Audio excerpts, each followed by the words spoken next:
Okay, I'm gonna to stop pressing the record button. Any minute now, I'll press the recording button. Any second. Really press the button. I don't know. The candy-like button. It's the candy made out of candy corn? Because I don't like candy corn. At least, not that much anyway. Oh, I was making a Ren and Stimpy reference. Oh, I know. I was just improvising. Also, I pressed the recording button like 30 seconds ago. So there you go. Hi, everybody. Welcome to another Mullins Studios podcast. And it's me with my good friend NBC Mekachu. Greetings. My name is Meki. Da-da. There's no other man like me. Da-da. 'Cause I'm so Meki. Da-da. Yeah, greetings be unto you, everyone. Also, that's still my favorite joke I edited in the question mark for question mark. Along with the cranky joke where he's like, what am I doing? Yeah, and oh boy, I had a plethora of goods in there. Yeah, it was a good one, even though 30 minutes definitely was overstating welcome for it, you know?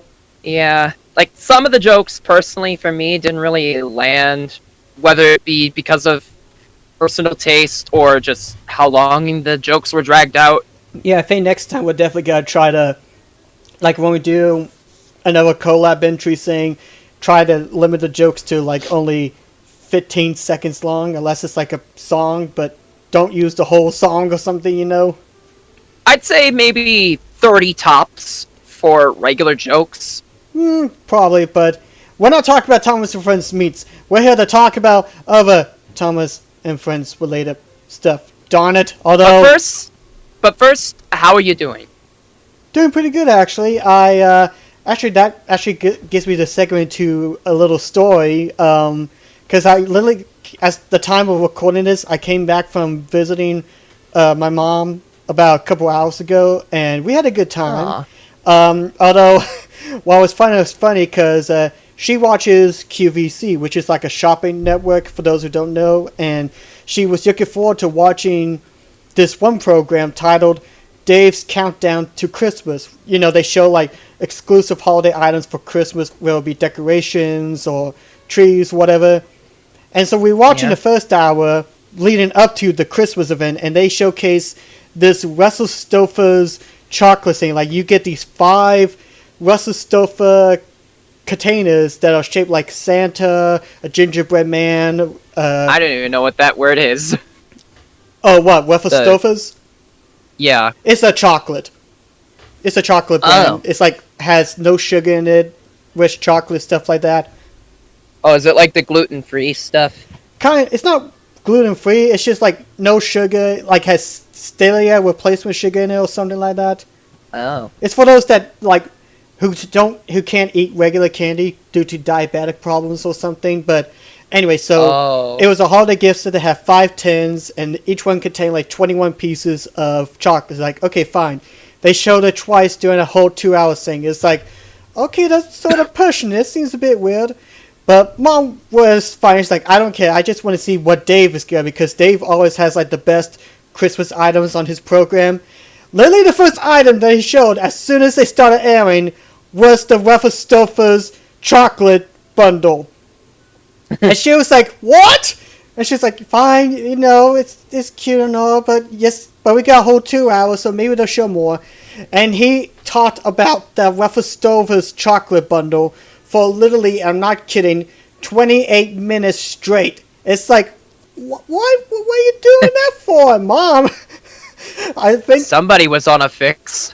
Yeah, my mom, she was getting impatient. And granted, this is weird for me, because it's both funny for me to see her being impatient, but also scary, because she was getting kind of, not like real anger, but antsy? Yeah, antsy about it. She's like, I don't care, show me more goodies. And then as the program went on, he showed like a dancing Snoopy, which Chris really loved it, because he loves Snoopy and Charlie Brown. Then he showed off this roast ham that you get. And then literally after, I think about 20 minutes of showing those 2 items, they went back to showing the same Russell Stouffer's chocolate tin set. And Mom was like, no, I'm going to change. she's like, no, I am not going to take this. So she decides to change it to QVC2, which is another channel. And guess what was on QVC2? Chocolate! Exactly! They were showing the same 5 times in a span of like 2 hours. They showed that same Ruffles Stosas chocolate, and it was... Mom was furious, but I was laughing. It was hilarious. Wait, was Chris with you?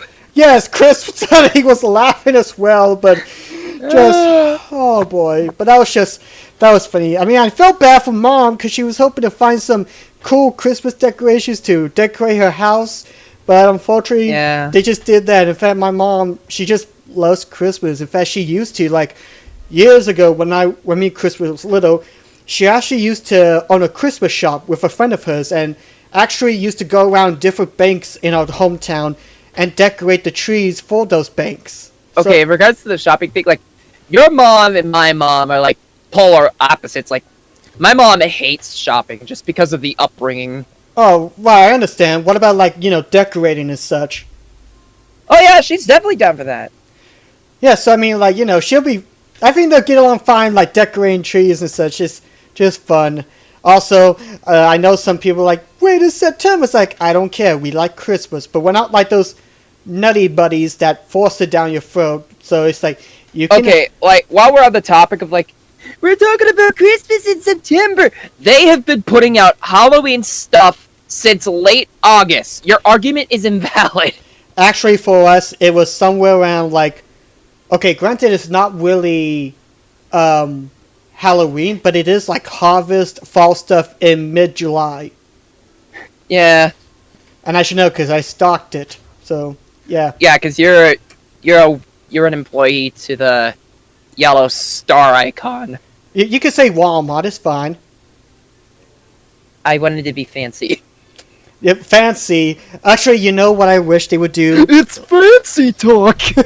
Actually, what I would love to see them do? Like, granted, I don't think this will ever happen, but I would love to see them, like, partner up with Nintendo and have it to where for, like, a whole week or two, even a month, replace that little 6-star icon that they have, replace it with the Mario star. I would love that to happen! Remember when Walmart and Target used to collaborate with stuff like Thomas and Friends? Yeah, in fact, wasn't, correct me if I'm wrong, but was The Adventure Begins an exclusive DVD to Walmart? I don't know. I was mainly talking about the merchandising, because, like, you know how I collect the diecast range, right? Yeah. The take-alongs, the Ertles. I have a take-along Walmart caboose. Yeah, I remember seeing those. Like, I saw one, like, Take-Along had, like, an exclusive Target caboose. Yeah, I'm still looking out for that one. Yeah. Well, I mean, I think... I could have sworn that, like, The Adventure Begins was exclusive to Walmart. I'm gonna have to take a look, but not now, because I'm sure someone in the comment section will mention it. Although, speaking of Thomas, I know we're going over the place. I do apologize. Our first topic, or our first major topic today, regards to the Unlucky Tug's review of Big World, Big Adventures. Now, for those who don't know who the Unlucky Tug is, first of all, we're not talking about Boomer from Tugs. But he's... Although he does have him as his icon picture. Pretty much, yeah. So I think it's kind of fitting. Plus, that's actually my favorite story from Tugs. Jinx, that's one of my favorites. But the Unlucky Tug, he's known in the Thomas community for his reviews, which are very polished, and he talks about his reviews well. He stopped watching Thomas back in 2018 when Big World, Big Adventures. Big World, Big Adventures. Yeah, when that Wrong Adventure movie. Yeah, sorry. And he left because, he didn't like much, and, that's one thing I have to give him props. Why watch something if you're just going to get mad and hate all over it? But then fast forward Didn't he actually jump ship after, like, season 21? I thought it was after the Big World, Big Adventures movie came out. Because I know that he didn't really have much good to say about Journey Beyond Sodor either. Yeah, but keep in mind, I think season 21 aired right after Journey Beyond Sodor, didn't it? Well, like, 21 did in fact air after Journey. I mean, from what I saw of season 21, I definitely could say that it's the black sheep of the Andrew Brenner era.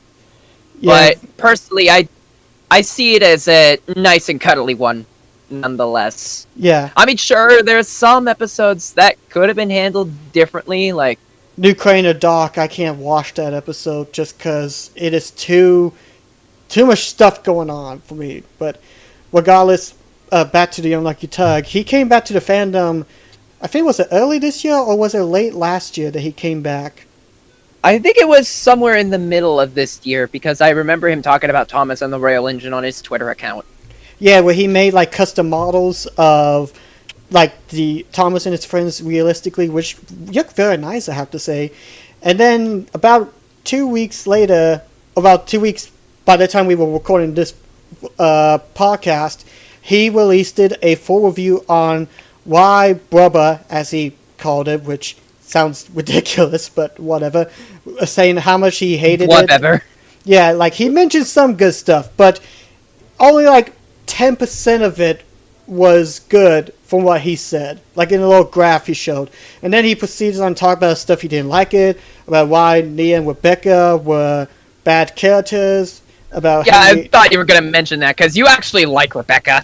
Yeah, and I'll get to that in a bit. He made it was like over an hour long video. And personally, it was good. You know, it was a nice review. There was some weird editing parts. Like, I'm not talking about like the audio, but I don't know if you noticed. Visually? Well, like, there'll be times where, like, before he started to the next topic, there was like a weird 3-second gap of just black screen, and then it proceeds. Like, that seems a bit of an odd edit there, unless it gave the audience time to breathe. Maybe that was meant for an ad break? Although, given the current state of YouTube, I guess that wouldn't really work now, wouldn't it? Yeah, and I do agree with a lot of his opinions, and he makes some good points. In fact, my favorite part, personally, was his interpretation of what he would have done if he fixed Brubba in his own way, like having Henry be part of the shares and Nia's introduction and everything. Like, I thought he had some good ideas for, like, what could have been for it, you know? But there were some things. On the topic of Henry, in regards to Edward leaving, like, I kind of find it ironic how Edward, he said that he didn't think it makes sense for Philip to be the one he was mentoring because he was Knapford's pilot, and yet he chose Rosie, which is Vickerstown's pilot.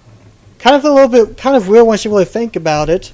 Wait, is Vickerstown closer to Wellsworth? I haven't really looked at the map for a while. And then I think the other thing that I disagree, like, about how he thought Rebecca was a bad character. Like, I agree with Nia being bland, but Rebecca, there was some character in her. I thought she was a fine one of that. I wish she would have got more treatment in her introduction, like Nia does. I will agree with that. Yeah, like Nia got a whole bloody movie, and Rebecca just kind of came in. So I do agree with him on that. But other than that, it was a fine video. It was very well knowledgeable, and he did some good research, and he makes some good points and all that. Although I know, Mech, you had some critiques about his review.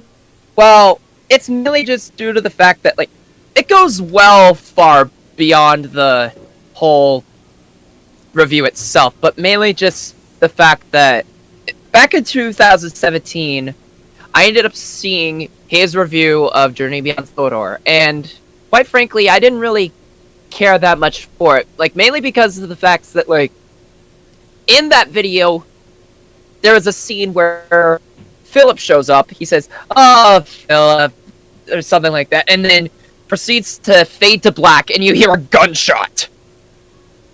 Oh yeah, I remember that part. That was a bit odd. Okay, so essentially, if you weren't aware, Philip is considered in the Thomas community the Scrappy Doo of the series. I don't think he's that bad. And you should probably have been aware of this because of the fact that in his Big World Big Adventures review, or basically retrospective, he doesn't even refer to Philip most of it by his name. He refers to it as the spawn of Satan himself. And I will admit, like, looking back, that is a bit of a harsh statement to say, because Philip's not that bad of a character. It's one of the reasons why I probably am never gonna watch episodes like Mission Apology Impossible, because it's basically a take that scrappy episode in regards to Philip. And how he was constantly getting like annoyed with James's antics, and James not really apologizing to him like that. That episode is not exactly one of my favorite. It's probably my least favorite episode. It's way too mean-spirited. Yeah, and definitely, like, in my opinion, just not... It feels like it was even backwards for James, at least. Like his character. Especially given the fact that this is the era where he's accepted diesels. I don't think it wasn't so much of him accepting diesels. I think it's like he just viewed Philip as a small little diesel boxcar, and since he's bigger, he could do whatever he wants. But still, it's like that. I feel kind of bad for Philip in that episode. Then again, that's probably one of the few episodes that I will most likely skip over and not watch again. Like there's some episodes, like even if they're mediocre, I'll still watch them. But this one is. But that episode, Apology Impossible, is like, yeah, just say that's non-canon and everything. I mean, a lot of people would say that entire portion of the series isn't. Although, and also, going back to the Journey Beyond Soda thing, like, I think probably the most insulting thing that Unlucky Tug said in that review was the fact that the Reverend was rolling in his grave. First of all, he was cremated and buried at sea. Second, if he's truly rolling in his grave, the show would have stopped after season 4. This is part of the reason why I didn't really care for the community nowadays.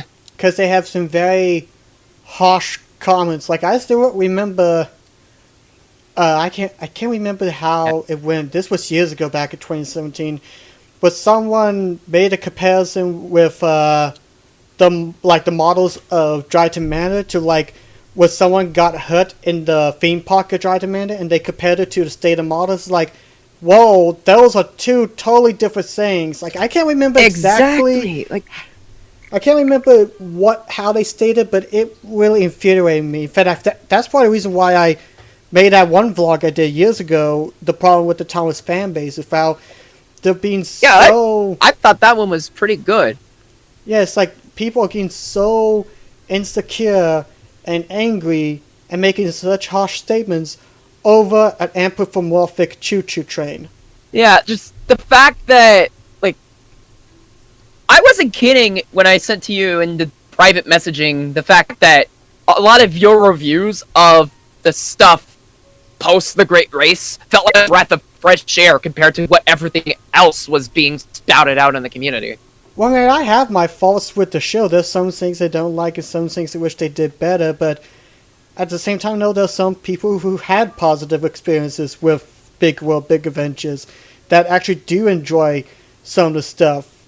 So it's like one of the things you have to be open to, like, and granted, I'm not saying my views are perfect, because I know there are people that disagree with me, and that's totally fine. Like, one person may prefer Henry being not used as much in the show, while another person loves Henry, would love for him to be part of the main cast again. Honestly, the whole Steam team should have died off years ago, because having a set group of characters limits the potential of any other interactions. That is true. Actually, this is something I've been thinking about, like, with the whole Big World, Big Adventures, there's two problems I really have with it. One is that you get so overwhelmed with everything, from having to keep track with, like, the different railways that Thomas goes on, the different characters that are featured in both returning and new, that just overwhelms you trying to keep track who's who and how much screen time each character gets. And whenever someone does return, like, to me, it no longer feels like the engines are part of a community. They just feel like engines that just casually know each other, but don't really have any connection in them, if that makes any sense. I'll give Unlucky Tug this much. The fact that, like, they really should have just stuck with one country each season. That way there would be more focus on the characters that show up there. Yeah, and then probably my other big thing too is like I know that there have been some stories with Gordon and Rebecca, James, but it feels like all the development and all the screen time has been devoted to Thomas. That he's the one that's getting all the adventures and the most development out, even though some stories could have just pushed Thomas aside to focus on others. Yeah, like I get it's called Thomas and Friends, but it's also called Thomas and Friends. And in my opinion, like if they really want to do a reboot, they could have just reboot the whole continuity and just start reintroducing everyone. Or I don't know. I just get so overwhelmed looking back of all the stuff that has happened. And honestly, The Adventure Begins kind of felt like a reboot anyway. Yeah, it felt like a fresh. What with the continuity issues, with Henry still being in his new shape, James appearing on the island before Thomas did, and in black paint, no less. The fact that they they sentientized the breakdown train. Well, granted, that last one was probably for marketing reasons, but still. Well, for me, I felt it was a breath of fresh air, because it's an adaptation. And I love how they tried to do that. They did some different things that feels familiar with the book, but also took a risk to have a different narrative. And I really appreciate that. They not only took inspiration from the books, but if I recall correctly, they also took inspiration from the documentaries for, like, the Amla Sodor, its people, its engines, and whatever the rest of the title is. Yeah, I know what you're talking about. That's the reason why Glynn exists. Yeah, and I just really appreciate that they retold a story that we all know and just did something different and unique, and that's why I absolutely love The Adventure Begins. And personally, I would love to see, granted I know this is a huge stretch, and I know some people may disagree with me, but I personally think they should just start all over again.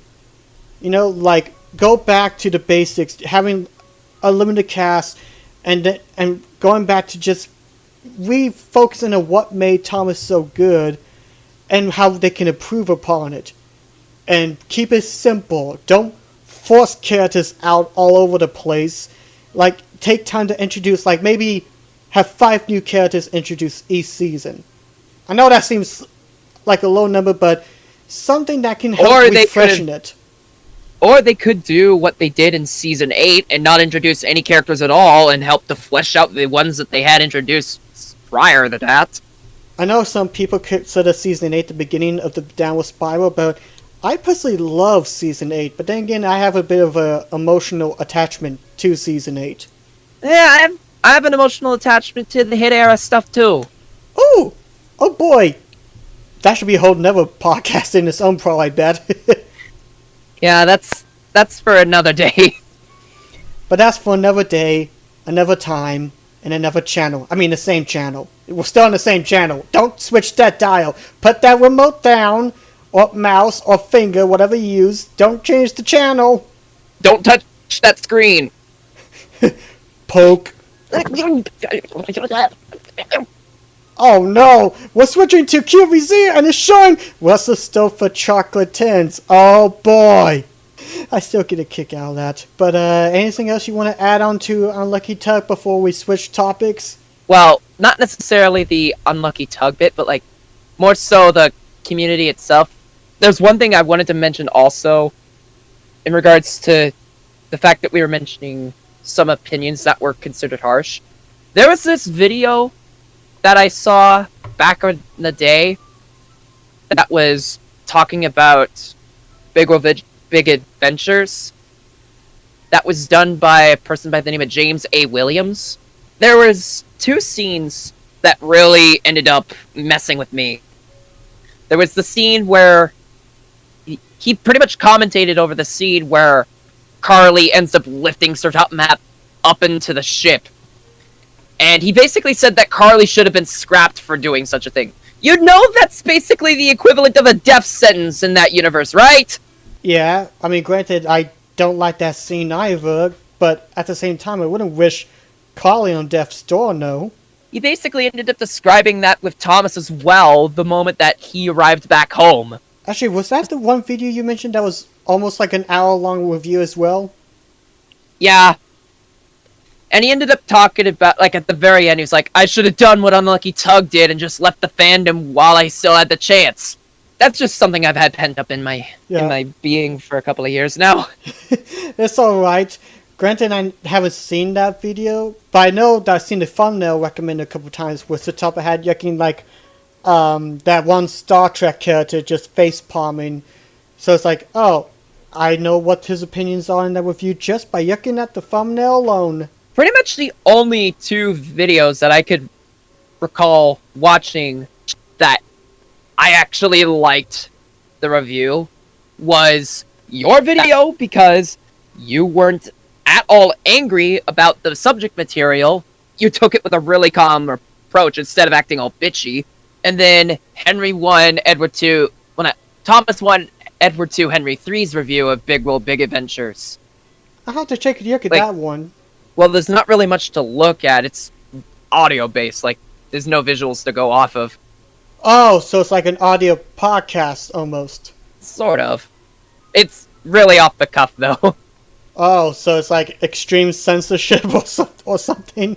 Well, I wouldn't go as far to say it for the language aspect, but, like, he definitely, from what I remember, did actually just... He put in real-life situations into the setting, because, like, I think he said that the movie was supposed to take place during the 70s? Wait, people are still trying to fit, like, a timeline into the show or something? Yep. I think at this point, it's best not to try to keep track of what year Sordor is in, because... Yeah, we're in the... You're talking about the universe that has an island surrounded in mist 24/7, and a character who made their very own car that flies. Yeah, so at this point, don't try to make continuity. That's like trying to do the Zelda timeline. You'll just get a major migraine. Yeah, that's like trying to solve the true case of Five Nights at Freddy's. Ooh! Oh, the less we talk about that, the better, because that's his own train wreck. But you see, the next topic... actually, I'll let you start this next one, because you actually mentioned this a little bit before we got on Discord. Oh, how I mentioned how I have a good amount of the diecast range? Not just that, but about the 35th anniversary of Mario. Oh, right. Well, for those of you who are unaware, turns out that the 35th anniversary direct was real. Yay! As annoying as those rumors were, I still say we are in no need of a Switch Pro. Like, the regular Switch is good enough. Yeah, unless this one is like an exclusive TV mode version, just like how the Switch Lite is exclusive handheld mode. Yeah. Unless it's that case, but I'm not sure. Now, the main reason why I wanted to talk about the 35th Anniversary Direct was there was a little thing that was introduced to us called Super Mario 3D All-Stars. And within it, it contained Super Mario 64, Super Mario Sunshine, and Super Mario Galaxy. Which I have been enjoying the heck out of. A lot of people were confused over the fact that the sequel to Galaxy wasn't included in this. And honestly, I have two things I want to say about that. As much as if you don't mind me spelling my opinion first. Shoot. Okay. Like, I prefer Galaxy 2 over the first one. I mean, the first one is good, but the second one improves on it so much. But I pretty much understand why they didn't include Galaxy 2 in it. For one, Mario Galaxy left a much more heavier impact compared to Galaxy 2. Like, when it came out, everyone was talking about how groundbreaking it was, from the gameplay and the innovation that Nintendo did. Mario Galaxy... Not to mention the story. Yeah, so Mario Galaxy left a much more impact in culture compared to Galaxy 2. And the other... Like this... Sorry to interrupt you, but if I recall correctly, Galaxy was made around the time where Miyamoto was of the mindset that Mario wasn't deserving of really serious and in-depth situations for a plot, and felt that Zelda was more deserving of it. And yeah, I guess I can understand where he's coming from. And it's part of the reason why anytime you get a new Super Mario game, it's basically just been a rehash of the exact same stuff. I guess, but never seen Just with a too different about color. Galaxy 2 not being included. Like, even if it was included, it would have offset the balance of the Fleeting All-Stars. Like, you get to see that it's favoring more of the Galaxy and Wii era of Mario compared to balancing to like each game from its considered console and giving them some spotlight. Like, it would have pushed Galaxy to overtake the 3D All-Stars pack and be more of Super Mario 3D Galaxy All-Stars in a way. Yeah, it definitely would be a bit more dominating. I'm kind of surprised that 3D World wasn't included in there. Well, the that ended up becoming its own separate title. Which I knew that was going to happen eventually with like all the Wii U titles being ported. I had a feeling that 3D World was eventually going to do, although I'm pretty curious as to what Bowser's Fury is going to be. That I'm really interested to see what they're going to bring. Yes, the Wii U. Now the only thing it has to its name is Legend of Zelda: The Wind Waker HD. And well, granted I haven't played it in years. Star Fox Zero, my mistake. Kirby and the Rainbow Curse, that was kind of fun. Well, the reason why I don't think that one's getting ported over is because, well, the Switch already has a main series Kirby game. That being Star Allies. True, but I mean, that doesn't stop them from trying to port it over. Actually, on the topic of Kirby, at the time that we're recording this, they actually leaked a new Kirby game, which is basically a sequel to Kirby Fighters. Yeah, and it's actually available now, ain't it? Yeah. So it's like, okay, that was all of a sudden. Then again, I think it was inappropriately leaked at first. Also, on the topic of this, I may as well make this joke before you do. Kirby Libre! Oh, well, mine was Pikachu Libre, but, you know, still works. But, I'm trying to think here. Although with Super Mario 3D All-Stars, I've been enjoying it so far. Like, I don't really have any major complaints. And I have to say, playing Super Mario Galaxy with the Joy-Cons, it feels very nice. Like, I play with, you know, the Joy-Cons separate, but I don't shake the... Sorry about that. Oh, you're good. I'm still dealing with a cold. Yeah, but I don't really use the right Joy-Con to shake. I just end up pressing Y to spin, but still use it to wave around to gather the Starbits. Like, it just feels very good. Although, I have to admit, it felt weird at first to press Y to make Mario spin. It was so odd, but it feels satisfying at the same time.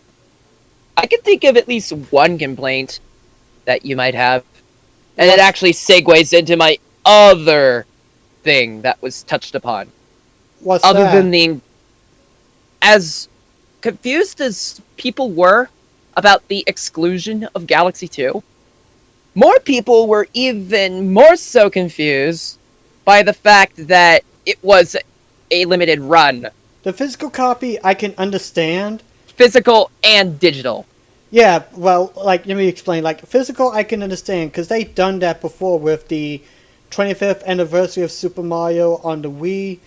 But for digital, that makes no sense whatsoever. Exactly. Like, we live in a day and age where that's basically been a godsend, having a digital copy of this stuff. Like, that's part of the reason why I've been able to play Animal Crossing New Horizons and Super Mario Odyssey. And I'm sure that a lot of sales are coming from digital, I'm pretty sure. Which the latter of the two I actually managed to complete, and I am in the process of trying to collect all of the moons. Good luck. There's a lot of moons. I feel like I'm gonna have to enter into the online co-op stuff to get some of them, aren't I? Oh, no, you don't have to worry about that. You could get them all by yourself. Oh, so I won't need to have an internet connection for it whatsoever. Right. You don't have to. Like the Luigi chasing is... Well, I wasn't talking about the Balloon World stuff, but like that I know wasn't going to be part of the base game anyway. Yeah, so don't I'm worry, more or you're less good. just talking about the. I guess I may as well refer to him by this because it's the first instance I saw him. Koopa the Quick. Oh, yeah, I know who you're talking about. I'm kind of terrified of those. Mainly because I have yet to experience the Joy-Con drift, and I do not plan to have that experience be, well, experienced. Yeah, well, the Koopa Quick ones are fun, although the hardest one, in my opinion, is the one in New Donk City. I actually have a recording on my Switch of where I was able to beat him by a millisecond. It was so hard, but it was so good to beat him after so many tries.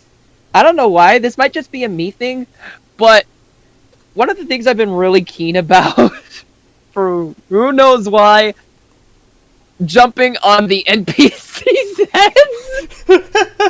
Giving them complete sieges and everything. I don't know why, it just feels funny. Actually, you know what's even funnier? Like jumping on NPC's heads, like in Super Mario Sun. Oh, go ahead. Especially like Pauline, like she doesn't even like really react that much. She's just like, ouch, oh wow, what? Ow, ow, wow, wow. Oh no, my favorite one, and actually this is in the original Super Mario Odyssey, like when you jump on the Al Delfino people's heads, they'll go like woo woo, like their reaction is so hilarious. Oh, the Piantas? Yeah. Although on the topic of sunshine, the flowers, like what did that sound like it was saying to you whenever they were to, like when you were doing that mission? Oh, you mean like in the Pinina Park, like yeah, during the waters? He said like I didn't really think they were trying to say anything. It just sounded like random gibberish, you know? Okay, because I remember seeing Chuck Conroy's Let's Play of that game, and when he got around to that portion, he ended up captioning what they were saying, and he made it seem like they were saying, I kid you not, oh, I love a dick. Okay, yeah, that he's just stretching his imagination there. I mean, at best I could see it was for comedic purpose. I mean, it worked at the time. As long as it doesn't become a running gag that will overflow. Like, some people were upset because since the Super Mario 64 emulation that's in 3D All-Stars was from the Shintai edition from Japan, which means I actually have a Japanese copy of Mario 64. But some people have said that instead of Mario saying, "So long, King Bowser," it was "bye-bye," but I actually like him saying "bye-bye." It's more cuter. Also, he said, "So long, King Bowser," not Gay Bowser. Get it right. Yeah. Like, actually, the funny thing that you say that, like, when I got done fighting the Bowser fight in Odyssey, like, I had to put it into assist mode in order to play through it because I found it to be really difficult. Like, I was at 1 HP when I landed that final blow, and rightfully so, I said, "So long, Bowser."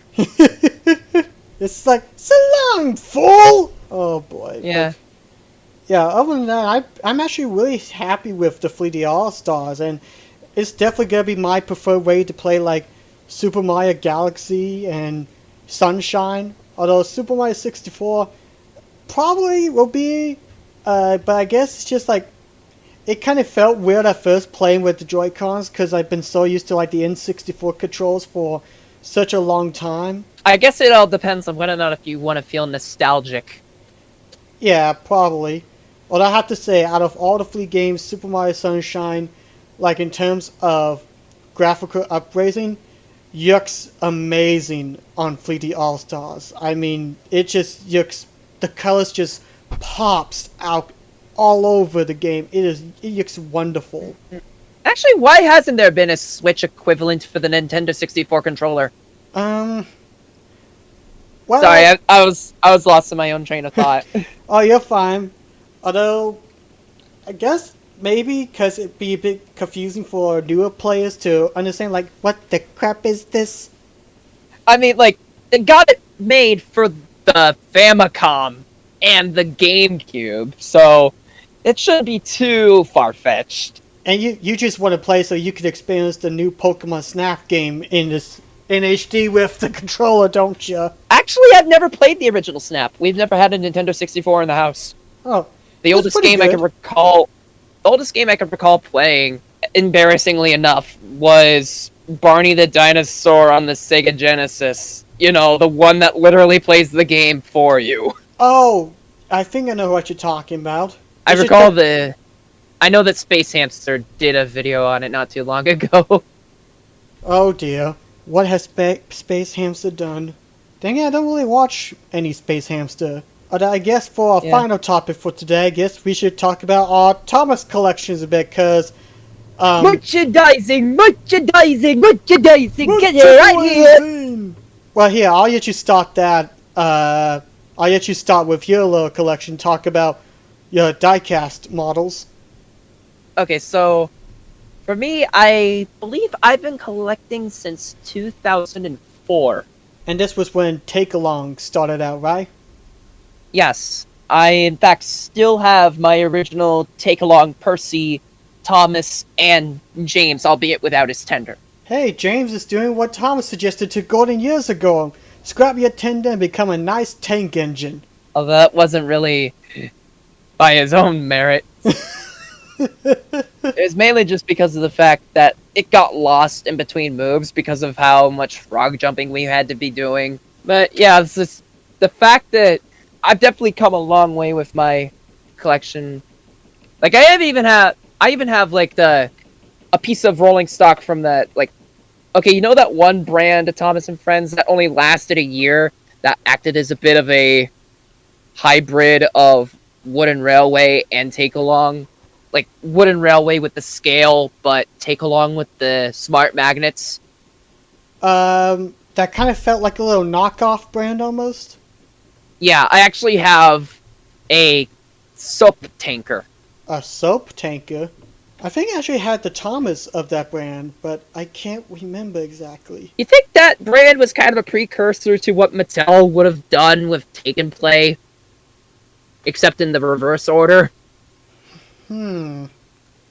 Maybe, I'm not sure. I mean, like, Interactive Learning Railway, which was the name of the brand, was the Wooden Railway scale with the Take-Along / Take and Play magnets.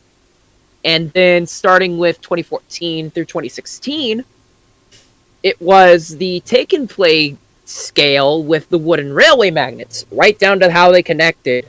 Although, on the topic of connection, that's when we transitioned into the Adventures range, and eventually now, as we know it, as Push Along. They have changed the brand so much. Yeah, like, Mattel just seems to treat the diecast ranges as its own little guinea pig. And, needless to say, it's honestly really infuriating. And also annoying for people to keep track. It was like, oh cool, the Take and Play range, that's so cool. Oh wait, it's now Adventures. Okay, that works. Push Along. Wait, make up your mind! Like, if they were so hard-pressed on making sure that all their brands would fit on one track, they should have just changed the Trackmaster track to the Superstation track. That way, your engines from Adventures will be able to run on that track just fine and not look like freaks of nature. Yeah, and then there's also the minis. There's a lot of minis out there, like, a lot of them. The minis, from what I recall, seem to suffer the same current situation that the current state of the diecast is dealing with. Too many engines, not enough rolling stock. Literally, all they have is just Annie, Clarabelle, and a troublesome truck. Like, no brake fan, no tankers or anything, just... I mean, at least Adventures introduced a Henrietta for us. It's kind of hard to really play with steam locomotives when you don't have rolling stock to pull freight around. Like, are they supposed to pull each other? It's like, come along, Henry, I'm gonna deliver you over to Railsworth. Oh, I don't really want... Ah! And then there's the fact that it's really hard to get the darn things in the first place, because they barely stock them in the store. And you can vouch for me on this, because you work at Walmart yourself. Yeah, and all the time I just see engines. Like, I need to take a picture of the current look of the Thomas merchandise at my Walmart, because it's mostly like engines and very little like separate rolling stock. I'm gonna quote Arlo when I say this. I'm gonna quote himself when he was talking about the problem with amiibos. Here I go. You know what this says to me when I see this? It says, "Why are we selling these?" Confusing, ain't it? Mm-hmm. It's still a crime against humanity that Peppa freaking Pig has a bigger aisle. And that makes me not want to eat bacon anymore. Actually, I lied. I still like bacon, so there's hypocrisy with that. I don't think your overall outlook on debatably one of the most controversial foods of all time should be dictated on whether or not if you like a show whose character in the mainframe is the pig equivalent to Caillou. Although the reason why I mentioned about Thomas collecting is that people who follow me for a long time know about my first series, the Thomas Tank Engine Show, or TTTES. And in fact, actually, I kind of have to give a lot more credit to Thomas, because I used to love collecting, like, not just the Wooden Railway, but I also love collecting, like, the Ertl, Tomy, Trackmaster, Take-Alongs. Like, in fact, if it wasn't for Thomas, I probably wouldn't be, like, having a collection, like, collecting, like, not just video games, but, like, toys and amiibos and such. And for some reason, like, the last month, I got kind of curious about getting back into collecting Thomas merchandise. Just because of, like, an interest. And I know some people may question it, but I've been starting to collecting the Thomas & Friends Word brand, the successor, or the infamous successor to Thomas Wooden Railway. I don't have much. I got the Around the Park set that has Thomas with the top it had in like a 6-track overlayout, and recently got in the Henry model. And I admit, Did you say you were getting Rebecca? I'll probably get like all the engines soon, just one at a time, because obviously live bills, all that jazz. Right. I know some people. I do acknowledge that the Wood range has its issues. Like, we're not even gonna go near the launch of the brand. I'm talking about like the current state now. Like, the tender engines. Never trust domeless engines. They aren't respectable. I'm gonna make that joke someday soon, but even though like they have some imperfections, like the tender engines look very short. There's no dome, and like the humans are like, the fat controller isn't fat. He's the Feng controller practically. I mean, I'll at least commend them for trying to make Steven an actual tender engine. I mean, even his original Wooden Railway basis didn't. His original Wooden Railway model didn't even do that. And even the track, like the connectors for the track, are just weird. I mean, it's easy, but it also feels very loose. Like, it wobbles with connectors. But the reason why I'm collecting them is just because there's some derpy charm to them. Like, they have their own quirks. Like, they just have this derpiness and cuteness to them that, yeah, they're not perfect, but they have like this kind of charm in a way. It's not like a lasting, timeless charm compared to the Wooden Railway, but something that I just kind of like, and it's fun. And plus, some of the sets they have are pretty imaginative. Like the cargo one has like Charlie with some trucks with the cranes, like that's kind of cool. The Big World Big Adventure set with Nia, like in jungle, like some of the sets are kind of imaginative, and I like the idea of giving a new twist on a classic range. I don't think it succeeds as well as the Wooden Railway, but far from it. But it has some nice quirks and stuff that you have to admire a little bit. I think it would have been a little more forgivable if the passenger base pieces also came with a wooden block that you could fill in the gap when you don't have someone sitting in there. Especially in the case of Annie and Clarabelle and Bertie the bus. Doesn't like the only one it makes sense to have that be the case is Winston, because he doesn't have any roof. Yeah. And doesn't Butch have something like that? Or I don't know. It's been a while since I've seen the models, especially Butch. I know that Ace has it, but oddly enough, it just makes Ace look more like a sports car without a hood, so it actually kind of works if he was in an alternate universe, but still. So like, yeah, I don't know. I just like the wood range, and I might try something. I'm not sure. I can't say. It's not TTT. Yes, don't anyone think that. Nothing can replace the classic wood range. Yeah, that was an absolute bomb. Did somebody say no? Okay. Kind of like doing like a little school of duck right there. Yeah. So, but yeah, that's all the topics we have today. I know this is a little bit of a shorter one, but there's nothing wrong with having like a little short podcast once in a blue moon. So, any final thoughts you would like to add, Mekachu? I guess while we're talking about the wood range, something else that I wanted to bring up, seeing that it tied into the diecast thing, the track. Like you said, like, engines I could definitely get behind. Like, if you gave Thomas's dome back and maybe polished up some of the blocky chunkiness, you would have had probably the best version of a wooden railway Thomas ever. But the track, there was no reason to change it. Yeah, like I said, like the wobbliness of like the connecting of it just doesn't feel like it's really secure.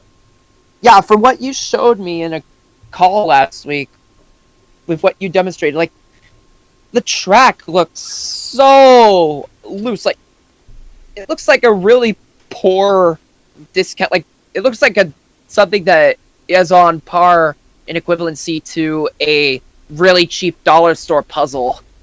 Yeah, and I guess it is kind of weird to see the Thomas and Friends logo implanted on every piece of track. Kind of like how the Chuggington Wooden Railway track used to be. Oh gosh, they're trying to copy them. Like, run for the hills! Honestly, the Chuggington stuff really just more or less, like, I didn't see it as trying to imitate Thomas and Friends that much. But I could definitely understand the fandom's hate boner for it, to be blunt. I never really seen Chuggington, so it's kind of hard for me to really say. But I know it's getting a new season because Mullins been promoting it and such, so it's like, oh, okay, that's cool. Hope everyone has a good day. I have some upcoming videos, like this may or may not be released before or after the next Thomas Comedies episode. As Fast as a Mallard is the first traditional Thomas comedy in years since 2014's The Vickers Quest for a Seaside Trip. And of course, Mekachu has a role playing as a very cranky character, I would say. And while we're talking about moi, I actually have plans for making a episode for Thomas and Friends Meets sometime down the road. However, development for that is indefinitely up in the air due to other obligations that I have to put myself towards. But do know that your humble and youngest member of the Delmar crew is definitely really busy. Yes, and busy like me from taking naps while little baby Grover is resting on my belly. So, but yeah. Thank you guys for watching this episode. God bless you, and we will see you in the next Mullins Studios podcast. Give or take 3 months or so. Bye-bye! Bamboo!